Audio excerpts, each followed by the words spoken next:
7ই November জাতীয় বিপ্লব ও সংহতি দিবসে বিএনপির পক্ষ থেকে সারা দেশে সমাবেশ ও শোভাযাত্রার আয়োজন করা হয়েছে।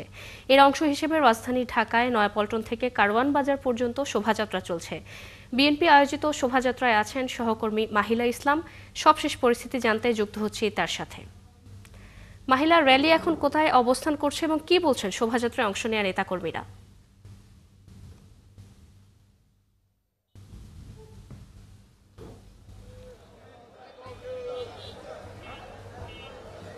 জি, আপনাকে ধন্যবাদ। আসলে যেমনটি বলছিলেন, র্যালি কিন্তু এখন অনেক দূর চলে এসেছে। পল্টন থেকে শুরু করে কারণ মগবাজার পার হয়ে এখন কিন্তু কারণ বাজারের দিকে অগ্রসর হয়েছে।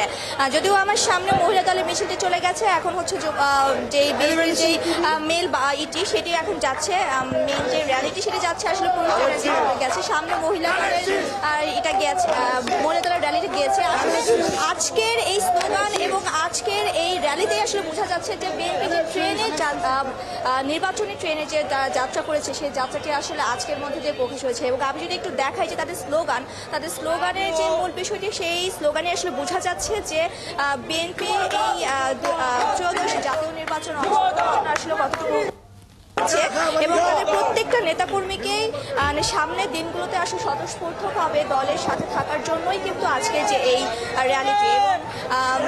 পল্টন থেকে যাত্রা করার পরও এত দূরে এসেও তাদের ভিতরে যে উজ্জীবিত যেই অবস্থান, তাই আসলে বলে দিচ্ছে যে আসলে বিএনপি নির্বাচনকে কেন্দ্র করে আসলে যথেষ্ট পরিমাণের স্বাচ্ছন্দ্য এবং উদ্গ্রীব অবস্থায় রয়েছে।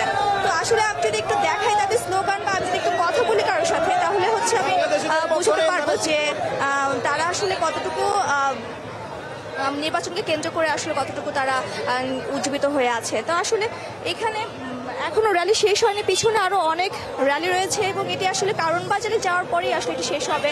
আসলে দেখতে হবে যে কারণ বাজার পরে কোন সাইডে যে আসলে এটি ঠিক হয়। তো এখানে আসলে পরিস্থিতি এরকমই যে নেতাকর্মীরা যাচ্ছেন এবং পুরো পল্টন থেকে আসলে যেভাবে র্যালি করে এসেছে ঠিক সেইভাবে র্যালি নিয়ে আসলে এখন যাওয়া হচ্ছে কারণ বাজারের দিকে, একেবারে শৃঙ্খলা নিয়ম পালন করে। তো আসলে এই ছিল এখানকার আমার কাছে পরিস্থিতি। ধন্যবাদ মাহিলা আমাদের সাথে যুক্ত হওয়ার জন্য। দর্শক, জাতীয় বিপ্লব ও সংহতি দিবসে বিএনপি র্যালি থেকে যুক্ত হয়েছিলেন সহকর্মী মাহিলা ইসলাম।